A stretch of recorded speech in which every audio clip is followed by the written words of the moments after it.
अब्रहा। अब्रहा कौन था और उसने काबा पर हमला क्यों किया? तो दोस्तों आज हम इस वीडियो में यही बताने जा रहे हैं। तो दोस्तों हुआ यूं कि नजाशी शाह हफ्सा ने अबू सहम अरियात को 4000 का लश्कर देकर यमन फतेह करने को भेजा। उसने यमन फतेह करने के बाद वहां के बासिंदों पर सख्त जुल्म व तशद्दुद किया। बादशाहों को मोहताज और गुरबा को बहुत जलील किया। उन मुजालिम को देखकर हफ्सा का एक शख्स अबू यकसूम अब्रहा अल असरम ने अहले यमन को इत्तिहाद की दावत दी। चुनांचा सब ने मुत्तहिद होकर अरियात को कत्ल कर दिया और अब्रहा यमन का हुक्मरान बन गया। उसकी नाक कटी हुई थी, इसलिए उसे असरम कहा जाता था। उसने एक आलीशान महल सुर्ख व सफेद जर्द सियाह पत्थरों का बनाया, जो सोने चांदी से मुजला और जवाहरात से मर्शा था। दरवाजों पर सोने के पत्थर और कील लगाए। दीवारों पर इतनी ज्यादा कस्तूरी मली गई कि दीवारें सियाह हो गई और उसके अंदर एक बहुत बड़ा याकूत नस्ब किया और ये ऐलान किया कि आइंदा मक्का में काबा का हज करने कोई नहीं जा सकता, बल्कि हमारे काबा का हज किया जाए। उस वक्त तक अरब कबाइल के दिल में काबा शरीफ की इज्जत व तकरीम कायम थी। वो काबा के मुकाबला में किसी महल को तरजीह नहीं दे सकते थे। चुनांचा एक दिन रात के अंधेरे में एक शख्स मौका पाकर उस महल में घुसा और उसमें खूब नजासत यानी गंदगी मल दी। ये भी कहा जाता है कि एक अरब कबीला वहां ठहरा हुआ था। उनके आग जलाने से महल में भी आग लग गई और वो जलकर खाकस्तर हो गया। जब अब्रहा को इत्तला मिली तो वो आग बबूला हो गया। उसने कसम खाई कि जब तक वो अरबों के काबा नऊज़ बिल्लाह तहस नहस नहीं करता चैन से नहीं बैठेगा। वो 300 कोह कामत हाथी और एक लश्कर जुरार लेकर मक्का को रवाना हो गया।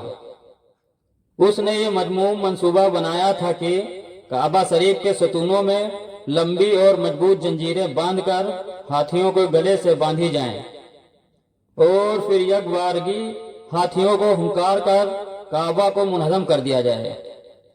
असना राह में मुतारद अरब कबाइल बढ़ चढ़कर उसकी फौज पर हमला आवर हुए, मगर हज़ीमत उठाकर पसपा हो गए।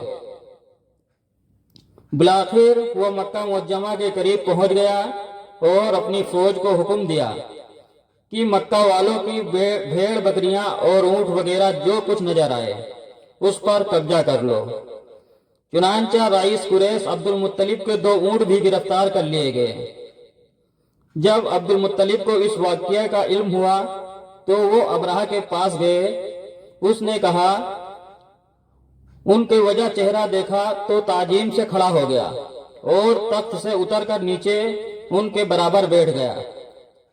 जब अब्दुल मुत्तलिब ने अपने ऊंटों की वापसी का मुतालबा किया तो वो बर्फरोख्ता होकर कहने लगा, जब आपको मैंने आते देखा तो मेरे दिल में आपकी इज्जत पैदा हुई, मगर आपके इंतहाई कमजोर से मुतालबा ने इसको खत्म कर दिया। मैं तो तुम्हारे दीन के काबा को नेस्त नाबूद करने आया हूँ और तुम्हें उसकी तो फिक्र ही नहीं और अपने ऊंटों की पड़ी हुई है। अब्दुल मुत्तलिब ने जवाब दिया कि ऊंट मेरे हैं, इसलिए मुझे उनकी फिक्र है और जिसका काबा है वो खुद उसकी हिफाजत करेगा। कहने लगा, तुम्हारा खुदा काबा को मेरे हाथ से नहीं बचा सकता। अब्दुल मुत्तलिब ने कहा, फिर तुम्हें अख्तियार है, जो चाहो करो। अब्दुल मुत्तलिब ने वापस आकर एक बड़ी जमात के साथ काबा शरीफ का पर्दा पकड़कर आहजारी से दुआ की कि हे परवरदिगार, तू अपने घर की हिफाजत का खुद इंतजाम फरमा, हम तो बेबस हैं। उसके बाद अपनी कौम को साथ लेकर पहाड़ों पर चढ़ गए। उन्हें यकीन था कि इस खताकार कौम पर जरूर अजाब व खुदाबंदी नाजिल होगा। ادھر ابرہہ نے بیت اللہ پر حملہ کی تیاریاں مکمل کر لی۔ سب سے بڑا ہاتھی جس کا نام محمود تھا آگے چلنے کے لیے تیار کیا تو نفیل بن حبیب جسے راستہ سے گرفتار کر کے لائے تھے اس نے ہاتھی کا کان پکڑ کر کہا، تو جہاں سے آیا ہے وہیں صحت و سلامتی سے واپس لوٹ جا، کیونکہ تو اللہ تعالیٰ کے بلد امین محفوظ شہر میں ہے۔ یہ سنتے ہی ہاتھی فوراً بیٹھ گیا۔ فیل بانوں نے اسے اٹھانے کی انتہائی کوشش کی، آہنی گرز مارے ناک میں لوہے کا آنکڑا ڈال کر کھینچا، مگر وہ اپنی جگہ سے سرمو بھی نہیں ہلا۔ جب لوگوں نے اسے یمن کی طرف چلانا چاہا تو فوراً کھڑا ہو گیا، پھر شام کی طرف ذرہ برابر بھی آگے نہیں بڑھا۔ اسی اثنا میں دریا کی طرف سے پرندوں کے گول آتے دکھائی دیے۔ ہر ایک پرندہ کے پاس چنے یا مسور کے برابر 3 کنکریاں تھیں۔ ایک ایک کنکری ان کی چونچ میں اور 2 پنجوں میں تھی۔ پرندے فوراً ابرہہ کے لشکر پر چھا گئے اور اس پر کنکریوں کی بارش کر دی۔ جس پر کنکری پڑتی اسے تباہ کر دیتی۔ انہوں نے لوگوں کے بدن چھلنی کر دیے۔ آن واحد میں تمام لشکر کھائے ہوئے گھاس بھوس کی طرح ہو گیا۔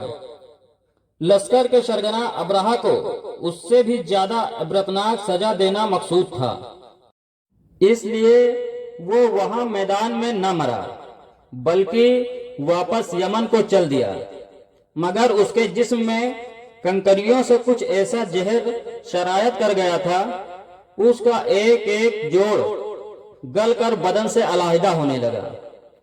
اسی حالت میں وہ اپنے دارالحکومت صنعاء میں پہنچا کہ اس کا سارا بدن ٹکڑے ٹکڑے ہو کر گر گیا اور وہ واصل جہنم ہوا۔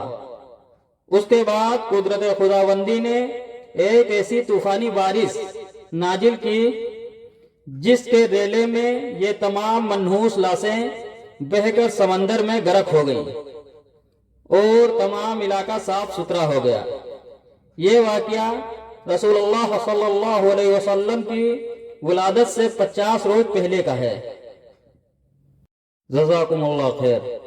دوستو، اگر آپ کو ہماری ویڈیو اچھی لگتی ہے تو پلیز ہمارے چینل کو سبسکرائب کریں اور اپنے دوستوں کے ساتھ شیئر کریں اور بیل آئیکن کو پریس کر کے نوٹیفیکیشن کو آن کر لیں تاکہ ہم جب دوسری ویڈیو ڈالیں تو وہ آپ تک آسانی سے پہنچ سکے۔